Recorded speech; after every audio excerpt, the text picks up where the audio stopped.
Bonsoir chers téléspectateurs et bienvenue à votre émission hebdomadaire Plein Feu. Pour quiconque vit en Mauritanie, il est impossible de ne pas les voir. Ce sont eux qui cirent les chaussures pour quelques ouguiers à la paire, qui vendent bonbons et cigarettes à la sauvette, qui tendent la main devant les cafés, à la sortie des grands magasins, devant les mosquées et à côté des feux de stop. Ce sont eux qui, autour des bornes fontaines, remplissent des barils d'eau à longueur de journée, qu'ils mettent des charrettes ainsi sillonnant les quartiers périphériques de Nouakchott pour vendre de l'eau. Ce sont eux qui bossent dans les garages aidant à réparer nos véhicules en panne. Ce sont eux qui sont embauchés, entre guillemets, comme gardes-enfants dans nos maisons, où la frontière entre travail et esclavagisme est souvent franchie. Les enfants constituent une main-d'œuvre bon marché et docile. Et Dieu seul sait dans quelle mesure leurs droits peuvent être bafoués au quotidien. Oui, car ces enfants ont des droits. Et parmi ces droits figure celui de vivre en famille, celui d'être respecté dans son intégrité, d'aller à l'école, d'être soigné, de jouer, de rire, de donner son avis, de vivre comme un enfant.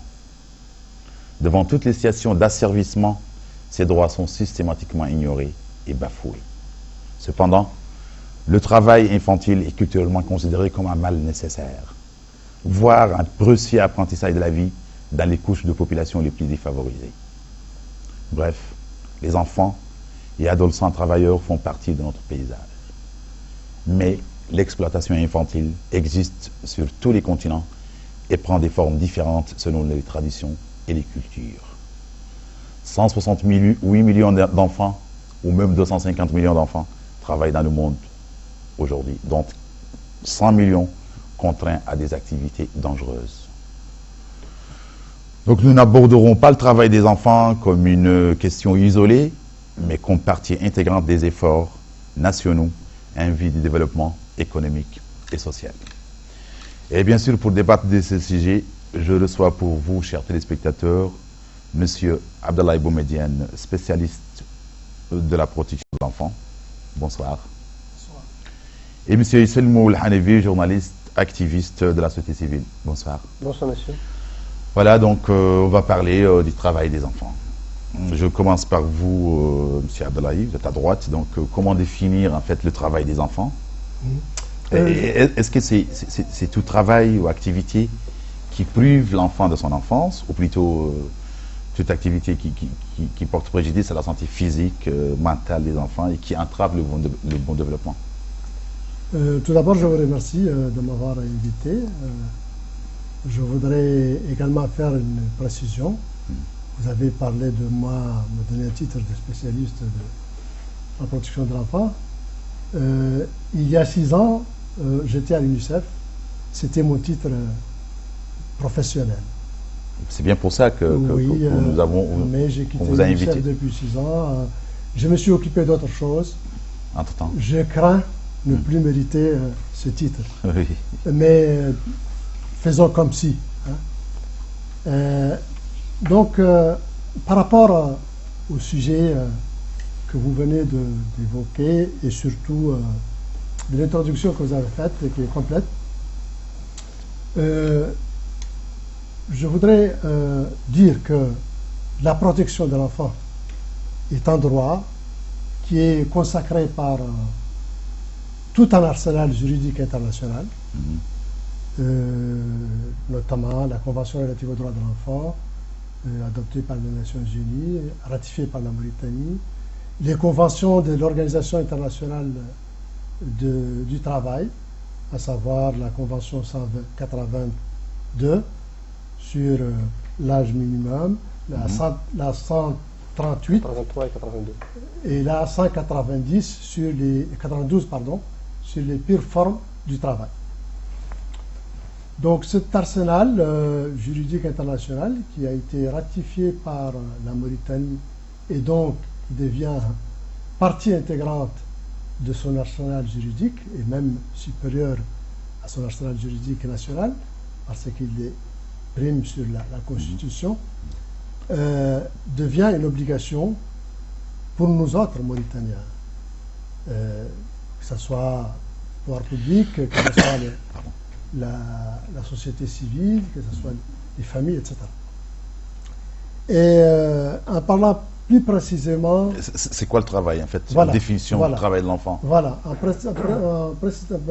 parlant précisément du travail des enfants, cet arsenal juridique international fait la différence entre le travail léger, s'intégrant dans l'éducation de l'enfant et dans la vie familiale. C'est un travail dit acceptable et qui permet la scolarisation de l'enfant et qui contribue à la socialisation de l'enfant. Mais il y a le travail inacceptable et c'est ce qu'on appelle le travail des enfants parce qu'il est trop longtemps, il s'exerce sur des enfants trop jeunes, il s'exerce dans des conditions dangereuses. Il porte préjudice voilà. à la santé voilà. physique et mentale d'un enfant. Exactement. Donc, et là, on peut dire qu'il y a deux formes de travail d'enfant, les travaux dangereux et les pires formes de travail. C'est l'exploitation. Voilà, tout à fait. Les pires, on peut lister cela, on peut revenir à ces conventions qui font des précisions très détaillées de ce qu'on appelle travaux dangereux. Ce sont les travaux, par exemple, dans les métiers de construction, dans les mines, dans l'utilisation des machines lourdes, dans l'utilisation des métiers qui émettent, qui mettent les enfants en contact avec les pesticides, avec des produits dangereux. Des produits dangereux, voilà, exactement. Ouais. Et puis, il y a les pires formes de travail des enfants, comme les enfants soldats, comme le travail forcé, comme le trafic des enfants, comme la pornographie, comme la prostitution des enfants. Ça, ce sont des pires formes du travail. Et donc, c'est ces deux formes de travail qui sont, qu'on appelle travail des enfants. Et l'UNICEF, c'est-à-dire le Fonds des Nations Unies pour l'enfance, en fait une définition et il en a adopté plusieurs protocoles facultatifs relatifs aux pires formes de travail des enfants et relatifs à l'implication des enfants dans des conflits armés. Je crois qu'à ce niveau, on peut dire que c'est ça le travail des enfants. C'est le travail inacceptable, c'est les travaux dangereux, c'est les pires formes de travail. Donc, en gros, les pires formes de travail des enfants, et puis on a le travail dangereux. Voilà, exactement. Donc, monsieur Esselmou, si on peut considérer que certaines activités ne sont pas, on ne peut pas les considérer comme étant travail ou exploitation. Par exemple, aider les parents à accomplir des tâches familiales quotidiennes, ce n'est pas de l'exploitation des enfants, ça. Oui, tout d'abord, moi je vous remercie doublement parce que vous m'avez permis de participer à une émission aussi importante et stratégique en tout cas pour, bien sûr pour le monde, mais pour la Mauritanie en particulier, parce que c'est l'objet de l'émission. Merci. Naturellement, c'est un problème humain, c'est un problème social, c'est un problème éthique, c'est un problème, je veux dire, c'est un problème vraiment qui mérite... Fléau, voilà, c'est un grand problème qui mérite beaucoup plus qu'une émission en réalité d'une heure de temps, 2 heures. C'est un problème vraiment de grande actualité d'abord pour le pays, de première préoccupation nationale. Et donc chacun de nous ici a été confronté une fois dans sa vie à des problèmes donc de ce genre. Et c'est des problèmes effectivement avec lesquels nous vivons tous les jours quotidiennement. Je pense que votre introduction a pratiquement résumé, caricaturé en fait l'image des enfants aujourd'hui. On ne peut pas, comme vous l'avez dit dans votre introduction, dissocier le problème des enfants du problème global du pays. C'est ce que, quand on parle des enfants, moi avant de venir, j'ai regardé un peu comme ça en diagonale, et j'ai vu que dans le rapport de l'UNICEF, j'ai vu un chiffre vraiment très inquiétant. Parce qu'ils ont parlé de 16% donc, du total de la population mauritanienne qui est estimée aujourd'hui à un peu moins de 3 millions 800 000. De 16%. 16% des enfants, effectivement, qui travaillent précocement. donc ils sont, je veux dire, exposés à des travaux précoces. Et c'est pour ça quand même de 3 800 000, ça fait quelque chose comme 600 000 personnes, 600 000 ouais, ça enfants. fait beaucoup. Et puis, donc, ça fait beaucoup et c'est un problème vraiment très sérieux. Et moi, personnellement, quand je vais parler des enfants, je ne parle pas seulement des travaux forcés, je parle également des dérivés de ces problèmes. Un enfant, pour qu'il soit exposé, il faudrait qu'il soit en déperdition scolaire. Il faudrait qu'il ait manqué, effectivement, oui, sa place est à l'école. Voilà. Pas... Sa place, normalement, naturellement, elle est dans les bancs. Mais s'il manque effectivement cette place, il faut le retrouver ailleurs. Et ça, c'est un problème qui revient à des politiques croisées de l'État, des parents, de la société. Quand on regarde aujourd'hui, quand on fait un peu une comparaison, si elle peut se faire, d'ailleurs aujourd'hui je ne sais pas, l'enseignement public aux années 70, je pense que les gens avaient, la société mauritanienne avait moins de problèmes effectivement d'enfants qui faisaient des travaux de ce genre. Quand on entend M.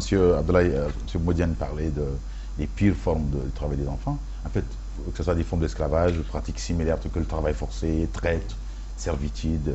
Il y a des servitudes pour dette qui existent d'ailleurs, le servage qui existe dans des cultures, surtout des cultures asiatiques. Est-ce que vraiment ces activités illicites ou susceptibles de nuire à la sécurité, à la santé, à la moralité des enfants, est-ce que vraiment c'est le cas de ces 16% dont parle... Si. Moi j'ai vu, il a parlé de l'arsenal plutôt international, mais moi j'ai regardé en diagonale comme ça et j'ai vu que la Mauritanie avait ratifié au moins 5 conventions internationales liées directement ou indirectement à l'enfant. Ça, c'est très clair.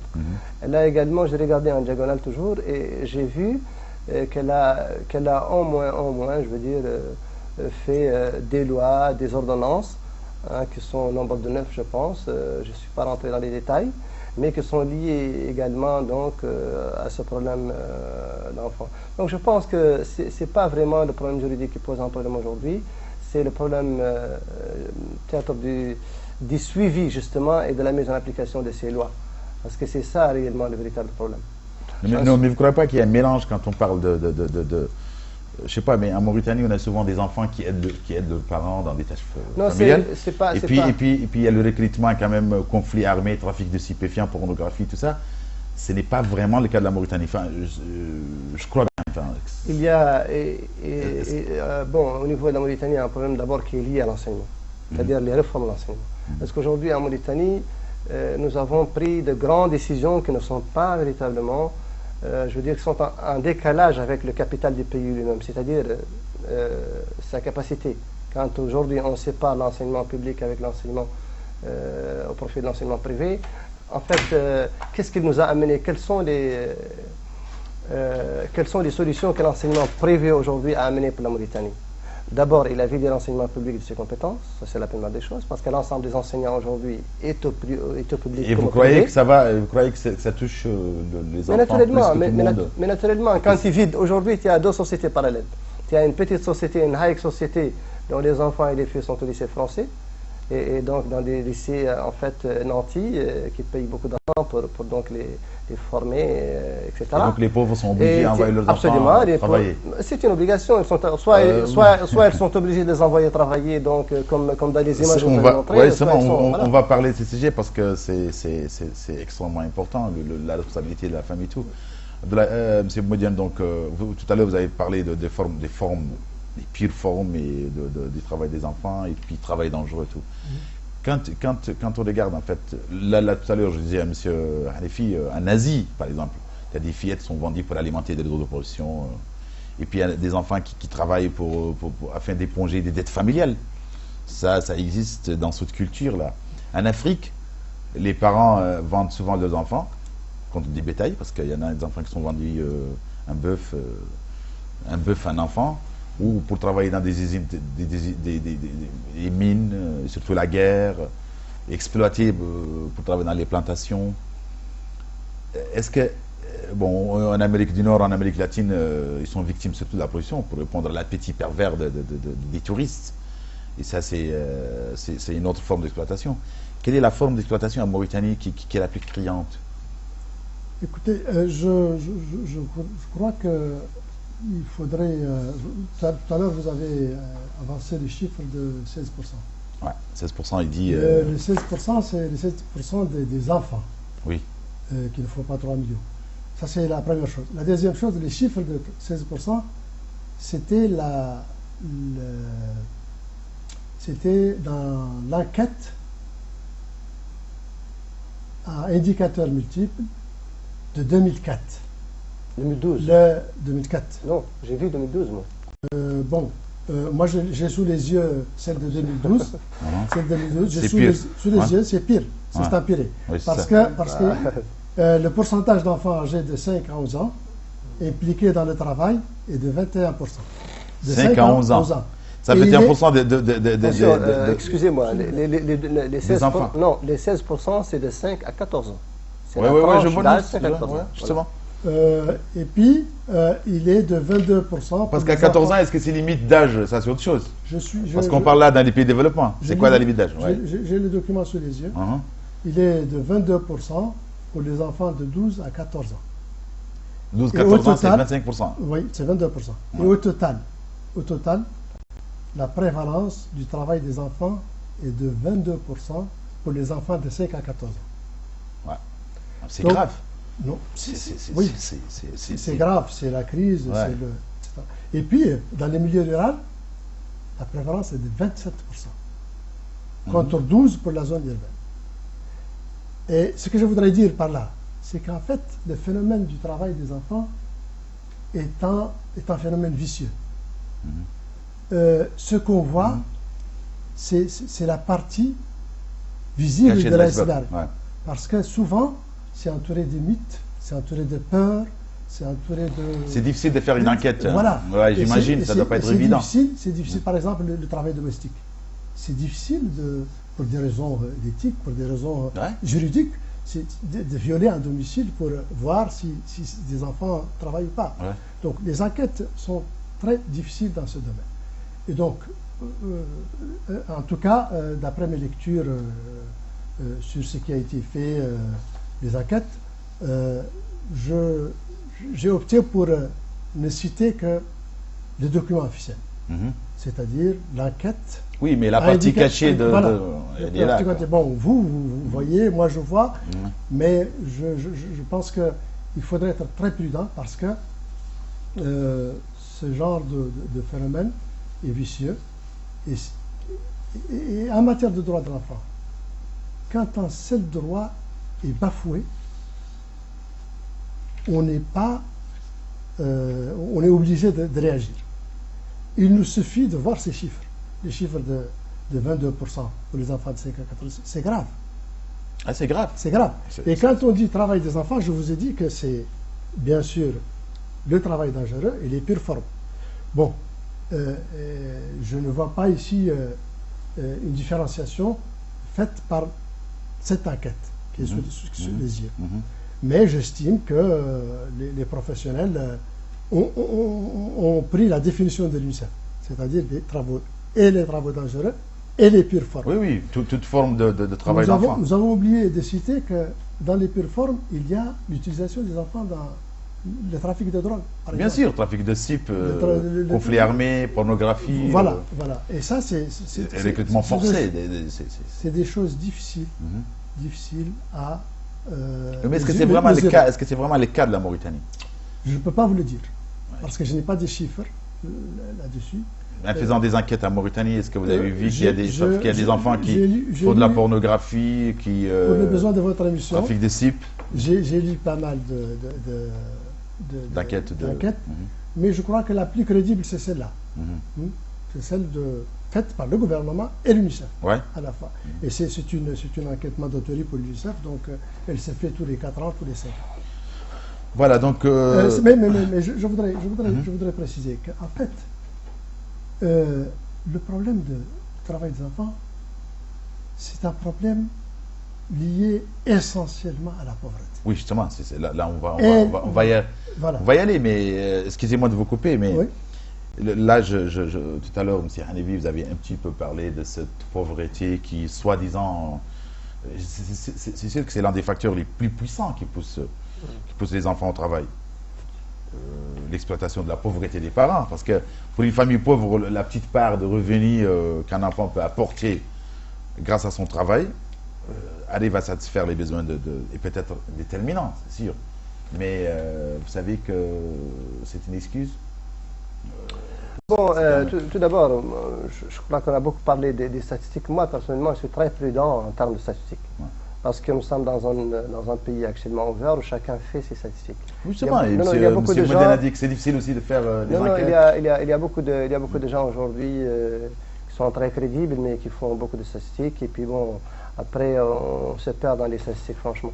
Et puis, nous, d'ailleurs, en Mauritanie, nous avons des problèmes avec les statistiques. Donc, il faut laisser prudent avec ça. Non, mais la pauvreté des parents. La pauvreté des parents. Non, la pauvreté des parents, effectivement, elle impacte les enfants, ça va de soi. Oui. Quand il y a, maintenant, on a parlé des catégories, je veux dire, sociales de la Mauritanie. On a dit qu'il y a une Mauritanie où les enfants sont nantis, il y a une Mauritanie où les enfants ne le sont pas. Quand vous allez actuellement dans l'enseignement public, c'est devenu vraiment comment cela se dit, les enseignants l'ont déserté, les enfants qui sont là-bas n'étudient plus, ce sont les gens qui n'ont plus de possibilités en fait qui amènent l'enseignement. L'enseignement public n'existe plus en soi. C'est pas une raison de pousser son enfant, de le placer. Non, c'est la vie qui le pousse, ce n'est pas toi qui le pousse, c'est la vie qui le pousse. Ce sont les conditions de vie qui poussent les enfants. C'est une obligation. Une famille, quand elle se lève le matin, il faudrait qu'il ait à manger. Et le petit, si son père n'a rien, il va aller chez son voisin. Et si son voisin n'a rien, il va aller chez le voisin des voisins. Et si le voisin des voisins n'a rien, il va se faire des idées. Et il va aller chercher du travail. Et il travaillera donc pour gagner son pain, n'importe comment. Et c'est malheureusement ce que ça fait ici. Vous avez parlé de la drogue tout à l'heure, vous avez raison. Il y a même actuellement, je veux dire, des marchés parallèles qui sont en train justement de vendre de la drogue pour les petits-enfants. Devant les écoles. Voilà, devant les écoles, etc. Et donc ça également, c'est un problème.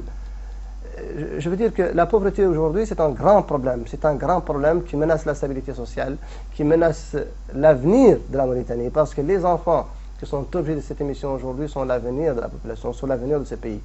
Ce sont ces enfants-là dont les statistiques reflètent. Et d'ailleurs, les statistiques ne reflètent pas, je veux dire, beaucoup de la réalité. Vous avez parlé de la vente d'enfants.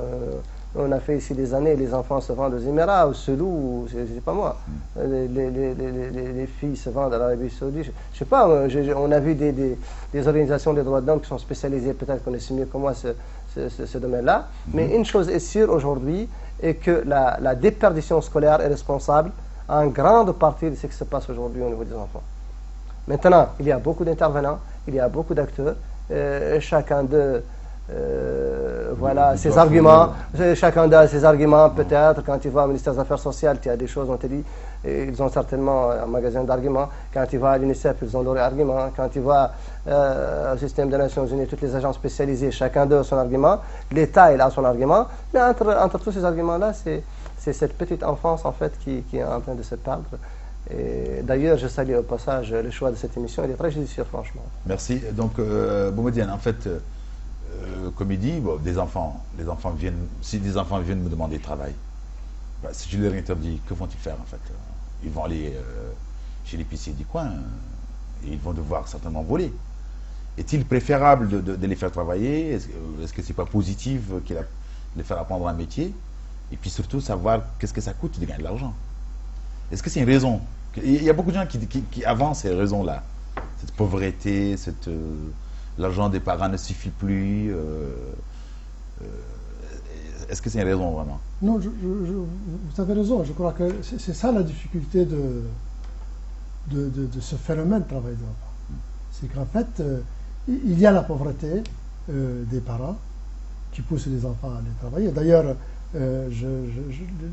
pour les 22% des enfants de 12 à 14 ans, il y en a 36% des enfants qui travaillent, qui appartiennent à des ménages pauvres, et 8 seulement qui appartiennent à des ménages plus ou moins aisés.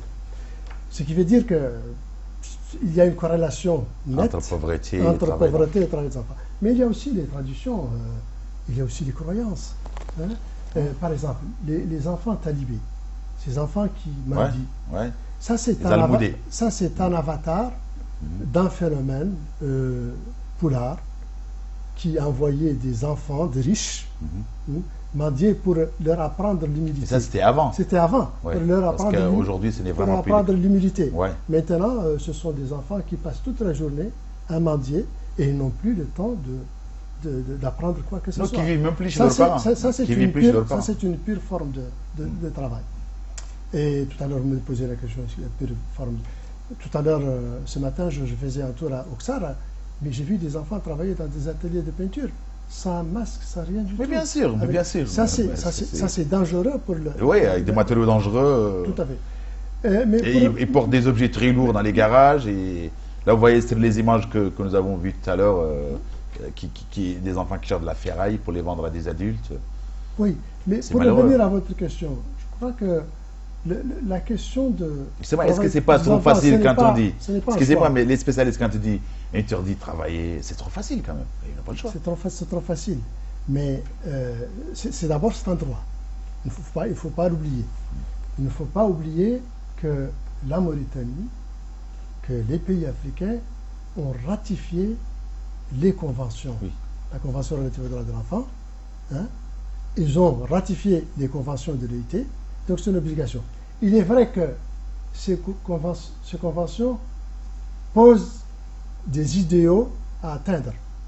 Oui, c'est facile en Occident. Mais en même temps, il oblige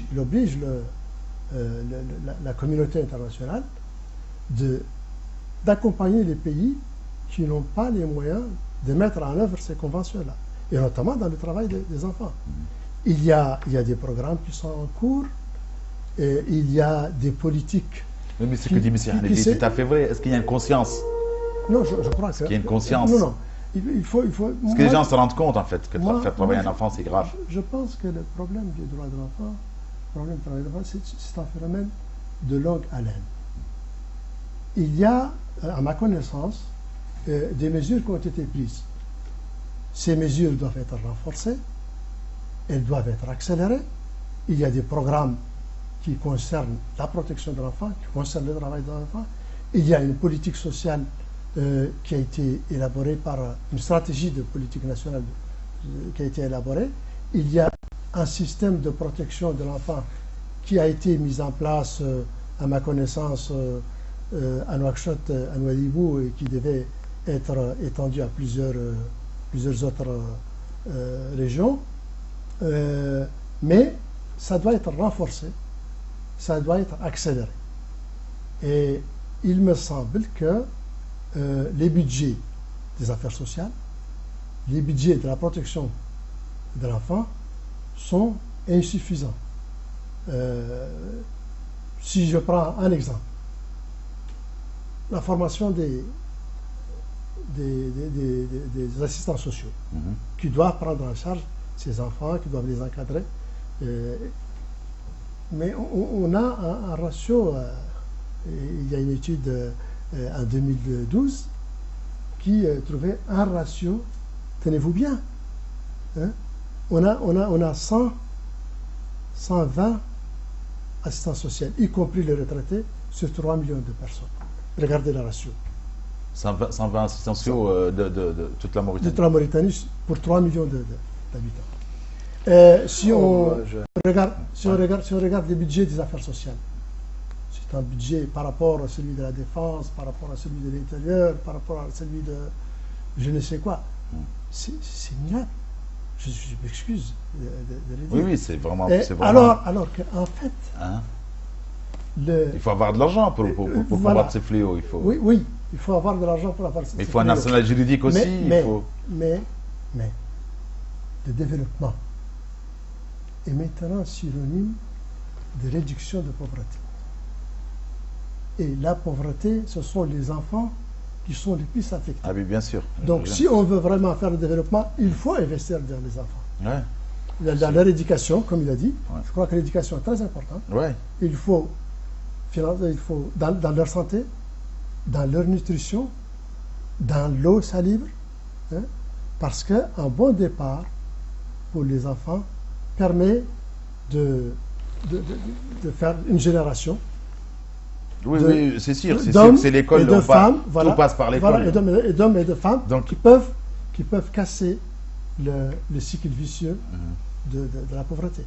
Donc, M. Hanefi, enfin, c'est un enfant qui travaille, il est davantage exposé à la maltraitance. En fait, ces enfants sont très souvent victimes de violences physiques, mentales, sexuelles. Est-ce qu'en tant qu'activiste de la société civile, est-ce que c'est vraiment le cas en Mauritanie? Bon, tout d'abord, en théorie, tout va bien. En théorie, je dis. Quand on parle maintenant du ministère des Affaires sociales, on peut parler du PNUD, on peut parler de l'UNICEF, tous ces organismes-là, on peut même parler de l'ONU. Parce que même l'ONU, actuellement, avec tous les programmes qu'elle fait, avec tout l'argent qu'elle injecte au nom de l'enfance, au nom de la protection de l'enfance, ce sont des énormes, je veux dire, budgets qui finissent toujours dans les poches de quelqu'un quelque part. Mais oui, ça, c'est un autre. Ouais, c'est ça. Non, mais écoute, c'est la même chose. Quand il va vers un grand département, par exemple, qui se fixe comme mission de protéger les enfants, de les insérer, de favoriser leur réinsertion, etc., quand il voit le budget du fonctionnement de ce ministère, il dépasse très largement, c'est même pas les 30 ou les 50% de son budget total, ça ne veut rien dire, ça n'a aucune signification. Et puis en plus, en Mauritanie, il y a des problèmes. Ces problèmes sont là. Un enfant, il faudrait bien que tu l'occupes. On est bien d'accord. Soit il va aller à l'école, soit il va aller dans des centres de loisirs, soit il va aller dans des centres de formation, soit il va aller faire lire le Coran, soit il va aller... Il faudrait que tu l'occupes, l'enfant. Si maintenant, il n'y a pas de... Les horizons sont bouchés pour les enfants, il n'y a pas d'espoir pour les enfants, il n'y a pas de centre, il n'y a rien du tout, qu'est-ce qui reste devant les enfants? C'est soit aller se droguer, soit aller travailler pour n'importe qui, à n'importe quoi, soit aller divaguer tout simplement dans la rue. C'est même pas... Il y a des gens qui travaillent, mais il y a des enfants qui errent avec les chiens dans la rue. Ils ne savent même pas où est-ce qu'il faut aller. Malheureusement, ça, c'est un problème comme ça. Oui, monsieur Hanefi, je suis d'accord avec vous que la situation est préoccupante. Mais ce raisonnement, en fait, automatique, qui dit pauvreté, justification, travail d'enfant, c'est quand même loin d'être si simple. Il y a des cas où les parents justifient le travail infantile car eux, ils ont travaillé quand ils étaient enfants. Écoutez, aujourd'hui, il y a des acteurs, comme je l'ai dit tout à l'heure, il y a des acteurs qui sont concernés par ce problème. C'est une question de connaissance. Non, mais attendez, vous avez parlé maintenant de conscience. C'est un mot qui est très gros et il est très important. La conscience, quand elle est nationale, c'est bon. Et nationale, c'est-à-dire que l'ensemble des acteurs devraient être conscients de ce problème. Aujourd'hui, quand vous allez, on fait énormément de bruit pour rien. Vous avez des ateliers qui parlent des enfants, qui parlent autour de grands thèmes comme la protection des enfants, comme le travail forcé des enfants, comme etc., etc. Mais les gens qui travaillent dans ce secteur-là, les intervenants, les acteurs, qu'ils soient du système des Nations Unies, qu'ils soient de l'État, qu'ils soient de la société civile, ils font beaucoup de bruit pour très peu de résultats, pour des résultats très maigres. Bon, je ne sais pas. Bon, maintenant, chacun, comme je te l'ai dit, chacun te défend. Lui, il disait tout à l'heure qu'il y a des efforts qui ont été faits, qu'ils sont modestes, qu'il faut y a des budgets, etc. Mais ça, ce n'est pas une excuse. Toi, tu as un budget, tu as des objectifs, il faudrait que tu arrives à les réaliser. Si tu les réalises pas, il faut démissionner. Il faut démissionner, ou il faut avancer des arguments, ou il faut je ne sais pas quoi. Parce que chacun dans le problème aujourd'hui de ce pays-là, c'est que les gens ne font pas ce qu'ils disent et ce qu'ils prétendent. Et ça, c'est un problème. Et les enfants, ce n'est pas un problème d'aujourd'hui, c'est un problème de demain. Ouais, c'est l'avenir de la société, c'est l'avenir des pays. Ouais. Et si on ne s'occupe pas justement de ce problème-là pour le régler, aujourd'hui, quand tu vas dans les écoles, il y a énormément de bureaux de parents d'élèves. Ils ont même des budgets, ils ont même des rallonges, ils ont même des soutiens de l'État. Il y a un travail de coordination. Mais ça, c'est vraiment du travail dans le vide. Parce que quand tu regardes en contrepartie de ces efforts-là, de cet argent qui se donne, de ces voyages, de ces rapports, de tout cela, tu n'as pas véritablement la contrepartie, je veux dire, en termes de gains. Qu'est-ce que vous avez fait? Aujourd'hui, on a parlé de l'enseignement public, mais je te dis, allez-y faire un reportage au niveau de l'enseignement public, allez-y dans les écoles primaires. Moi, personnellement, et c'est le mot, j'ai fait l'enseignement public en 70.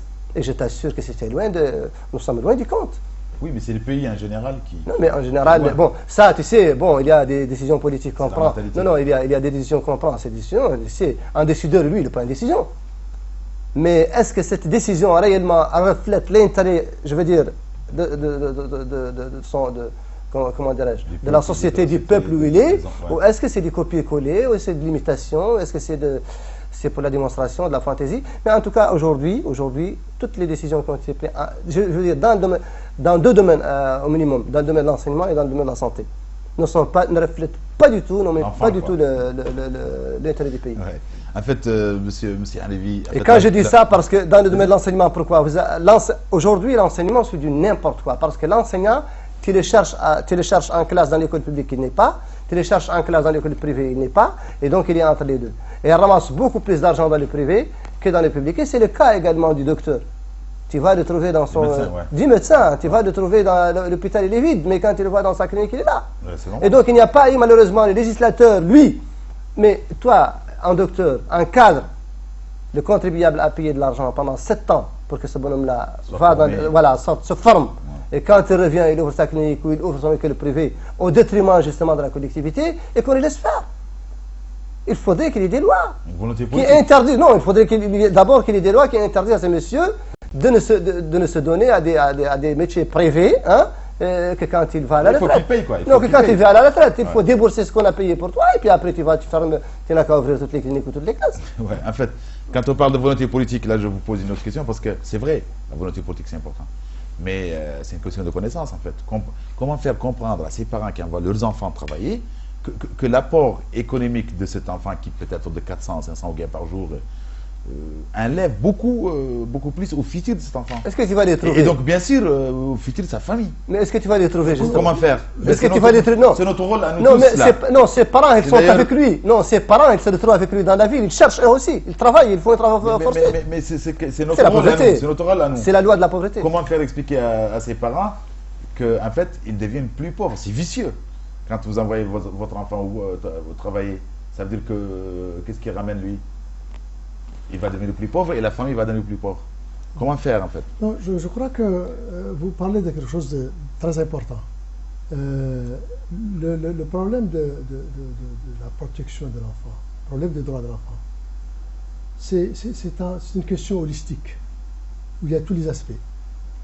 Et je crois que ce dont vous parlez, c'est ce qu'on appelle l'environnement protecteur de l'enfant, ouais. qui englobe tous les domaines. Les politiques, les lois, la santé, l'éducation, l'eau et l'assainissement, mais également un domaine très important dont vous venez de parler, l'éducation, la sensibilisation. Ouais. Il faudrait que l'on ait une approche de sensibilisation des familles, sensibilisation des enseignants, sensibilisation des parents, des sensibilisations des pères. Père, je veux dire P-A-I-R-E, c'est-à-dire des enfants qui vont à l'école, qui ont des amis qui ne vont pas à l'école. Il faudrait qu'on utilise ceux qui vont à l'école pour sensibiliser les autres pour aller à l'école. Donc, ceux qui cherchent des petits contrats d'apprentissage, voilà. Soi-disant pour ramener de l'argent. Mais ça, c'est un phénomène, plutôt c'est une question de politique, de volonté politique, mais aussi il y a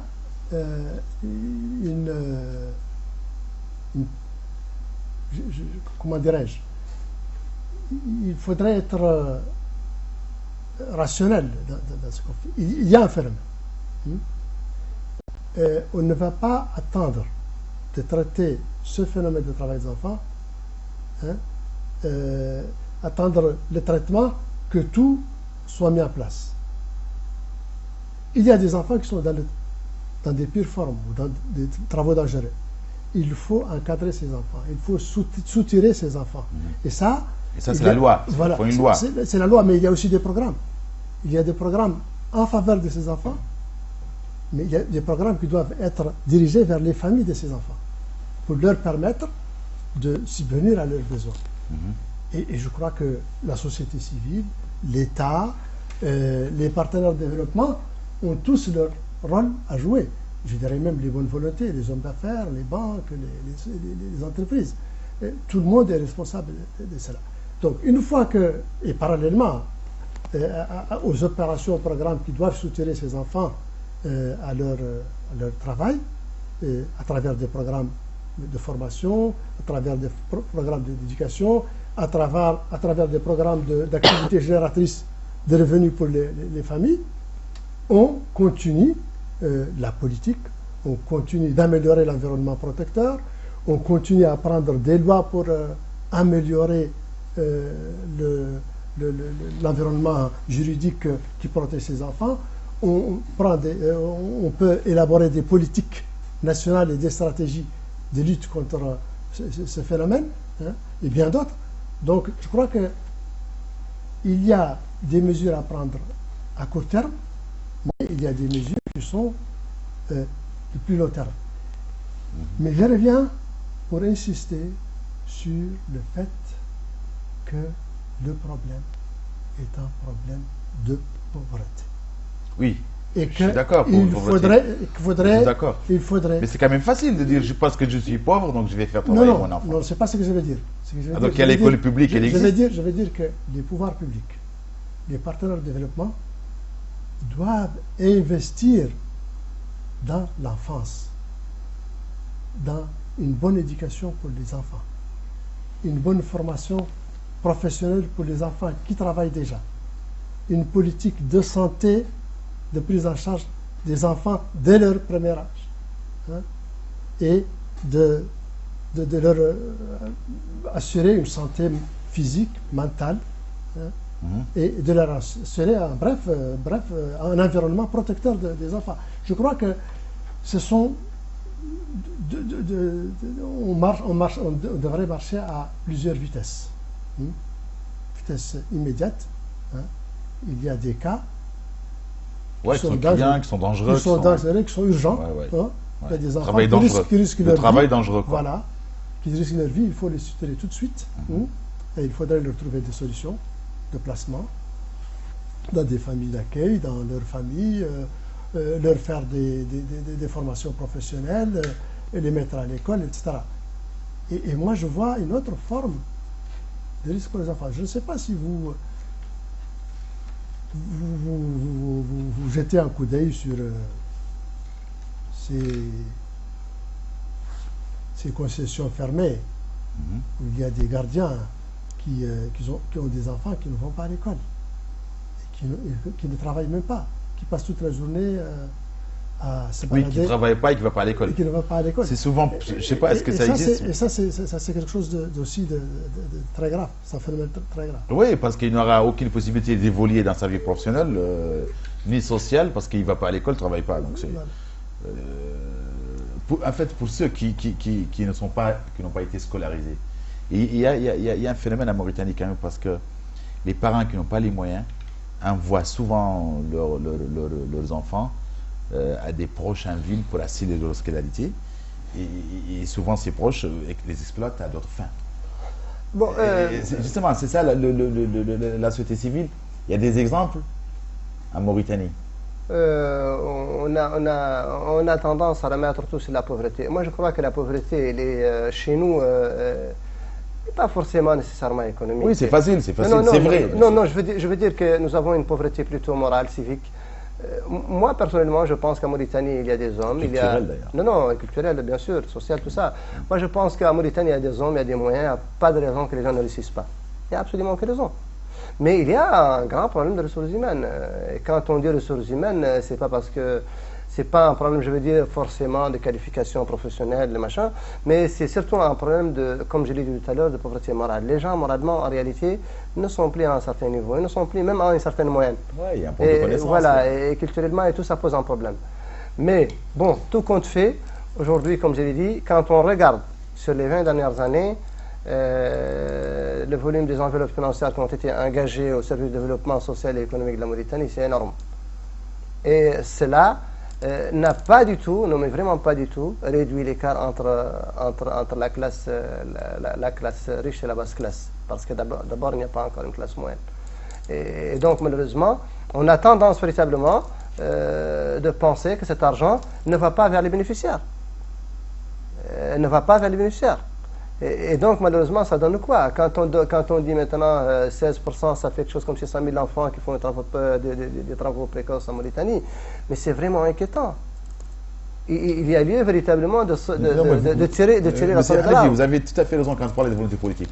Mais il y a quand même un côté de l'ignorance des parents. Mais attention, la volonté, non, il faut, attention, la volonté politique, il faut distinguer entre les volontés politiques. La volonté politique, qu'est-ce que c'est que la volonté politique? Les décideurs, je dis, bien, ceux qui décident. Il y a combien de décideurs? Le problème est là. Vous avez un programme, vous avez d'abord un président. Ce président, il a un programme. Après, il a ce qu'on appelle un gouvernement, qui est un outil de mise en œuvre de ce programme-là. Et c'est donc ce gouvernement qui doit mettre en œuvre fidèlement, je veux dire fidèlement, le programme de ce président. Est-ce que cela a été déjà le cas? Je ne me rappelle pas en réalité que ça a été le cas pendant les 30, les 40 dernières années. Parce que tant qu'il n'y a pas une nouvelle conscience nationale, que la Mauritanie est un pays comme les autres, d'ailleurs nous sommes mieux que les autres, nous sommes beaucoup plus riches que les autres, nous avons beaucoup plus de potentialités, nous avons beaucoup plus d'intérêt. Oui, on n'oublie pas que c'est un phénomène international quand même. Non mais, quand même toute proportion gardée. Toute proportion gardée. Ouais. Il y a des pays quand même qui sont, quand on regarde dans la région par exemple, nos pays voisins, quand on regarde le Sénégal, les arachides, mais c'est un pays en tout cas où les enfants travaillent moins que chez nous. Quand on regarde au Maroc, 30 millions qui n'ont rien à part le tourisme, c'est des gens qui sont bien. Mais comment faire, quand on regarde la Tunisie, un pays d'intellectuels qui n'a que la culture. Mais monsieur Halibi, comment faire en fait? Comment faire pour que ces parents n'envoient pas leurs enfants à l'école, pour qu'ils n'agissent pas de la sorte? Je ne sais pas moi, est-ce que l'école obligatoire est une solution? Penses-toi qu'il y a des parents qui veulent que leurs enfants mendient? Ouais. Non. J'imagine. Non. Je crois. Non, je ne suis pas, non. Moi, je suis de bonne foi. Non, moi, je ne peux pas croire ça. Je ne pense pas véritablement, moi, personnellement, qu'il y a une famille aujourd'hui, un père qui a une dignité, une mère qui a une dignité, qui lui fasse plaisir que son enfant mendie. Mais il doit travailler. Comme il l'a dit tout à l'heure, il y a quand même quelque part une responsabilité. Bon, je ne sais pas. Quand tu prends une famille pauvre aujourd'hui, c'est toute la famille qui est dans la ville versateur, Ahmed. Est-ce qu'on peut obliger les parents à envoyer leurs enfants à l'école? Est-ce que l'école obligatoire est une solution pour vous? Non, de 5 à 16 ans, disons. De 14 ans ou de 5 à 15 ans. Je ne pense pas que l'école aujourd'hui, dans le schéma de la Mauritanie, peut être obligatoire. Pourquoi pas? Il y a des écoles publiques. Mais non, il y a les écoles publiques. D'accord, mais ils sont dépourvus, les écoles publiques. Ouais, non, ils sont. Chauffe, je vais te dire une chose. Ouais. Il faut faire un choix. Tu sais, dans ce monde-là, il faut faire un choix, il faut l'assumer. Si tu veux doter ton pays de la démocratie alors que tu n'as pas de capital pour payer cette démocratie, il faut payer les pots cassés. Et les pots cassés, c'est ça. Ouais, les pots cassés, c'est ça. C'est-à-dire, tu as une population en majorité analphabète, tu as des petits moyens, tu as des ceci, cela, et tu veux imiter des gens en réalité qui existent depuis des années. Mais cette pauvreté, et moi je dis bien, M. Selmois a tout à fait raison, moi je dis bien aussi une ignorance des parents qui les pousse à envoyer leurs enfants au travail. Existe-t-il des solutions? Est-ce que par exemple, l'obligation de l'école peut être une solution? Moi, je persiste à dire que... L'école obligatoire, quoi. Oui, je persiste à dire que le problème est essentiel, ou la cause essentielle du travail des enfants, comme il a dit, les parents n'envoient pas leurs enfants par plaisir à mendier. La majorité. La majorité. Oui. Il par nécessité. Oui, il y a nécessité, mais il y a aussi paresse, il y a ignorance. Par nécessité. Je persiste à dire que le développement, actuellement, aujourd'hui synonyme de réduction de pauvreté. Mais je vous concède que le développement, quand on parle de développement, il faudrait parler de développement durable. Et je vous concède que dans le développement durable, il y a les 4 dimensions. La dimension économique, la dimension sociale, la dimension environnementale et la dimension gouvernance. Vous avez raison d'y insister. Parce que tout dépend de cela. Si les moyens sont mis en place et s'il y a une mauvaise gouvernance, il n'y aura pas de résultat. Ça, je vous le concède. Mais je pense oui, aussi, la mauvaise gouvernance est mère de tous les maux. Oui, mais je pense également qu'il faudrait dire que le phénomène du travail d'enfants est un phénomène mondial. Oui. Dans les pays du Nord, il y a des pays où il y a encore le travail des enfants. L'Italie, par exemple, et même les États-Unis, il y a des cas de travail des enfants. Donc, il est vrai qu'en Mauritanie, c'est quand même un phénomène extrêmement grave. Oui, que sont les que solutions les plus... Oui. C'est une très bonne... Est-ce qu'il y a des solutions qui existent, qui ont été appliquées dans d'autres pays je dois dire que moi, je vois qu'il y a des mesures qui ont été prises par l'État mauritanien et ses partenaires de développement. J'en ai cité certains. Il y a des programmes spécifiques de protection des enfants. Il y a un système national de protection de l'enfant qui a été mis en place et qui se base sur la communauté, qui se base sur la participation des autorités locales, des ONG, etc. Et ce programme a été mis en place en 2011 avec un workshop Maribou. Et à ma connaissance, il a été dupliqué dans d'autres régions. Je n'ai pas les informations exactes de la suite. Et je crois aussi qu'il y a cette stratégie nationale. C'est déjà une bonne chose. Parce il y a cette stratégie nationale de protection sociale qui a été élaborée, qui a été validée. Et j'ai écouté les informations il y a quelques jours. Il y avait un séminaire, un autre, sur cette stratégie, un autre séminaire. Et également, il y a des lois qui ont été prises. Parce que n'oublions pas que la dimension droit de l'enfant, ce n'est pas seulement des mesures économiques. Ouais, c'est aussi des mesures juridiques, c'est des mesures sociales. Il y a la loi sur la protection pénale des enfants. Il faut dire que je suis absent depuis quelque temps de ce domaine et que je n'ai pas eu beaucoup de temps pour documenter. Pour mettre en actualiser mes informations sur le... Monsieur Hanevi, en fait, dans un pays où la majorité des jeunes, là quand vous dites 22% des enfants, c'est quand même alarmant, à vivre avec du boulot de riz, est-ce que le pouvoir peut légaliser l'emploi des enfants pour limiter les dérives? Moi, je crois que le pouvoir, c'est qu'il... Est-ce que vous croyez que c'est une solution? Non, je pense qu'il y a mieux d'ailleurs que ça. Je pense que le pouvoir, il peut tout simplement jouer un rôle vraiment très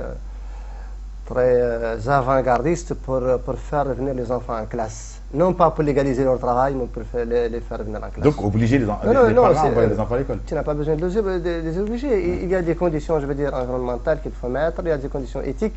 Il faut des lois quand même. Mais les lois ont été mises en place.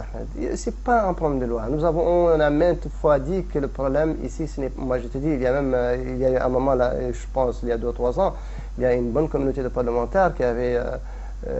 voter une loi, je ne sais pas, pour protéger les enfants, pour les accompagner, pour interdire le travail précoce des enfants, etc., avec l'UNICEF et tout ça. Mais tout ça, comme je vous l'ai dit, ça reste toujours dans le domaine du bruit. Mais en pratique aujourd'hui, vous avez posé une question tout à l'heure, comment?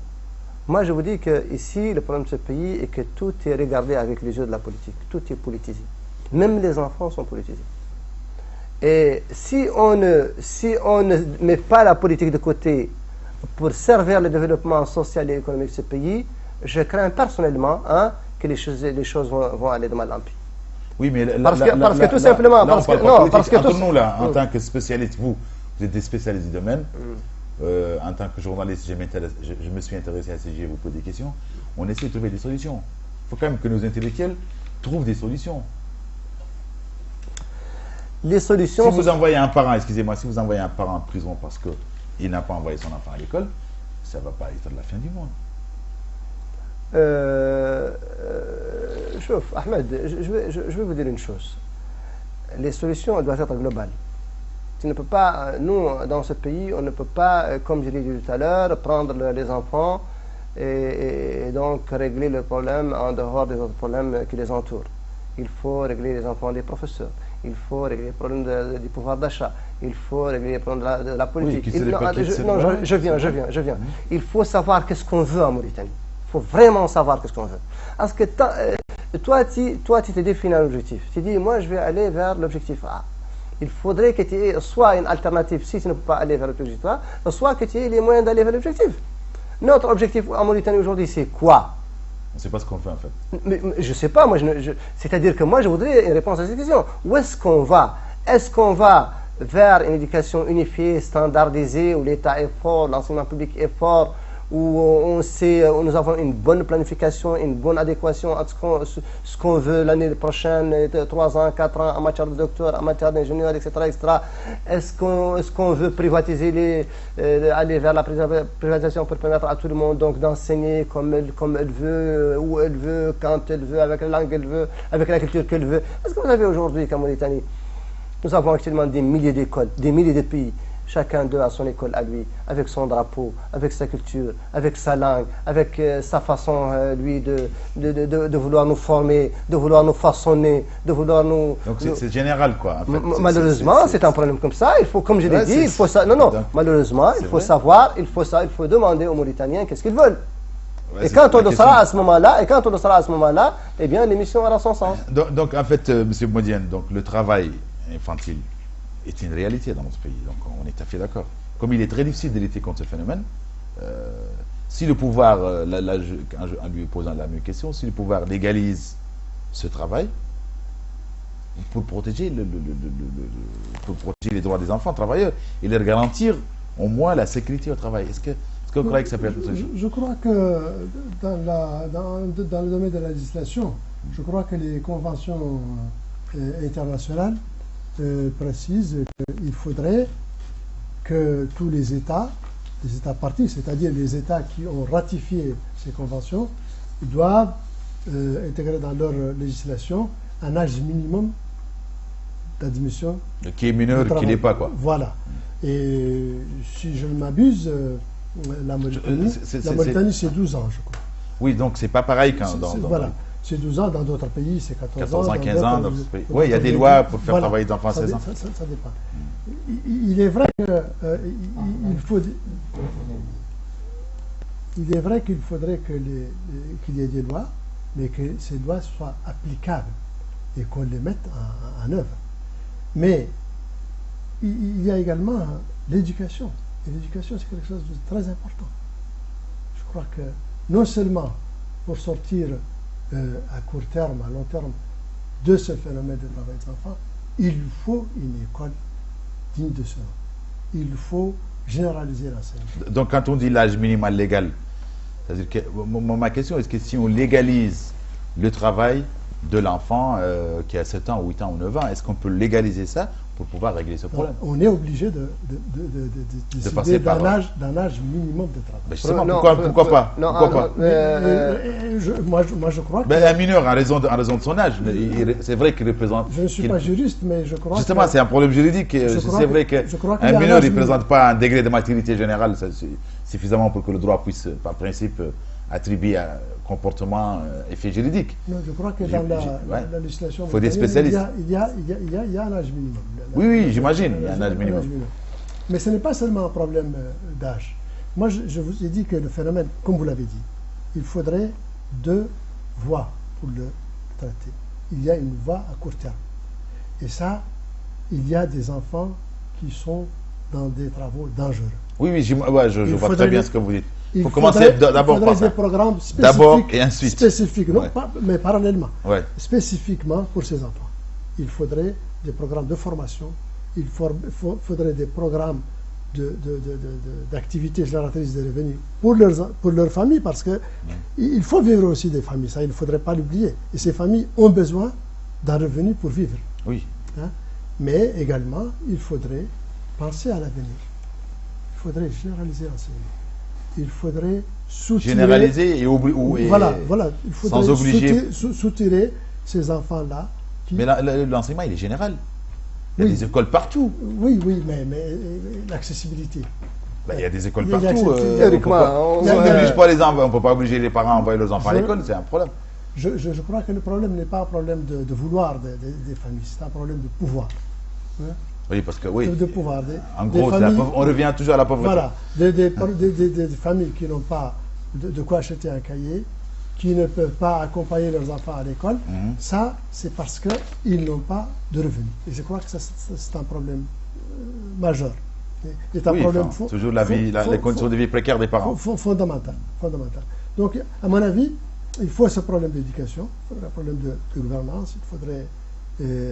oui, donc parce qu'il ne reste plus beaucoup de temps. Oui. En fait, malgré tout, le fait qu'on peut dire tout à l'heure, et à longueur d'émission, on a parlé des conditions de vie précaires des parents, que ça joue un grand rôle, ou même tout le rôle en fait dans l'exploitation des enfants. Quelles que soient les raisons évoquées pour justifier le travail des enfants, il faut se demander quand même dans quelle mesure les parents ont failli à leur responsabilité. Non, je veux bien qu'on parle de ce point-là. Moi, je ne suis pas d'accord que les parents ont failli à leurs responsabilités. Moi, je suis d'accord surtout que le pays tourne en rond un moment jusqu'à qu'il sache en réalité quelle destination il va prendre. Ça, c'est très important. Parce que pourquoi nous sommes dans ces problèmes aujourd'hui? Non, mais je vous dis...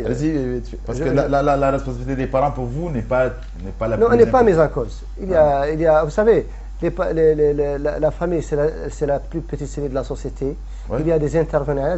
Je pense qu'il faut améliorer la coordination. Si vraiment on cherche des solutions ponctuelles en attendant, améliorer la coordination entre les acteurs, les intervenants dans ce domaine, donc, et voir dans quelle mesure ils peuvent mettre en place des programmes d'insertion, etc. Finit, donc est-ce qu'on est tenté quand même de dire que la responsabilité des parents est très limitée parce qu'ils sont pauvres, donc on n'y peut rien, ils n'ont pas le choix. Non, je crois qu'en matière, matière de droits de l'enfant, tout le monde est responsable.